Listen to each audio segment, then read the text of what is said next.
I think 2021 has been like sort of transitional year for us. I think we've brought some good youngsters through as well, and I think it's the perfect springboard for us to go and achieve some stuff in 2022.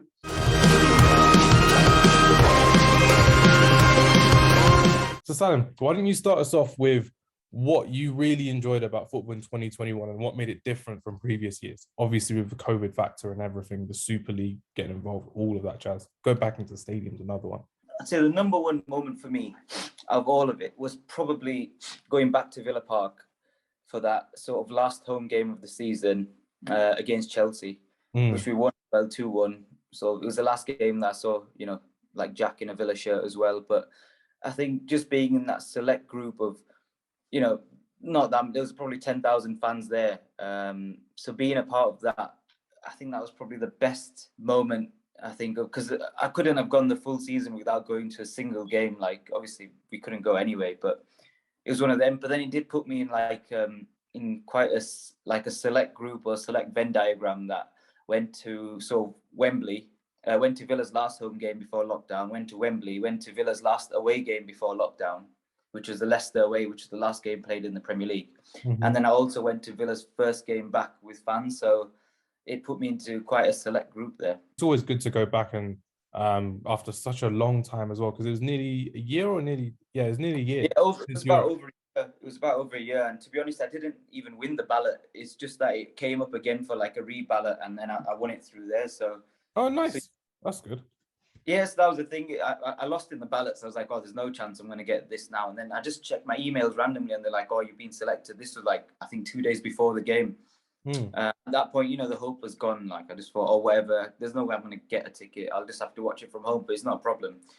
And yeah, luckily, I was just refreshing my emails one day, as you do when you're bored on your phone. And yeah, I just saw like a random email, and kind of looked like one of those like fake emails as well, because it wasn't like prepared properly. It was one of those like rush send out kind of things. And yeah, I just followed it through, and I got my 2 tickets, and yeah, good to go. Imagine if that was a spam one, like one of those random spam emails. You've been selected to go to Aston Villa versus Chelsea. It was like that. It was literally like that. But it's like, you've seen so many over the years. You're like, nah, it can't be real.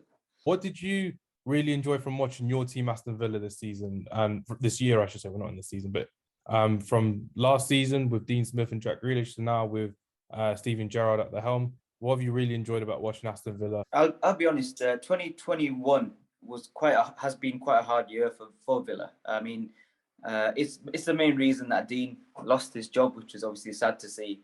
They did cite that the 2021, the year itself, not just this season, the 5 defeats in a row. They said this year in total was the problem, but that's obviously with Jack missing like 14 games with injury last season, etc. But obviously we don't want to go into that.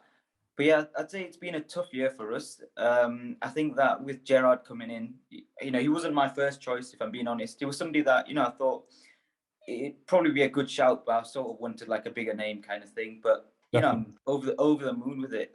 He's been really respectful towards like the stuff that Dean's put in place as well. So that was always quite important, that whoever came in had to understand the job that was done, because, where Dean took us to where we are now, you can't hate the man. He's progressed us 3 seasons in a row.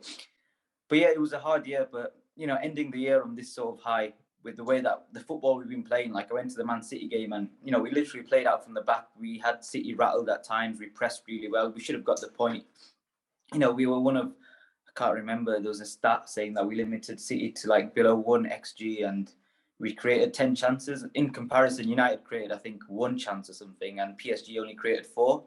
So if you that as sort of a benchmark, considering that Gerrard's only had 2 weeks to work with these set of players, he's not brought anyone in. But I mean, give him some time. So I think 2021, a couple of wins, and we're already back in the top half, and we're looking up. It looks quite tight in the Prem. We're like 4 points behind 6th or wherever it is. I can't even remember. I mean, it's probably changes from when this actually gets uploaded. But I think 2021 has been like sort of transitional year for us.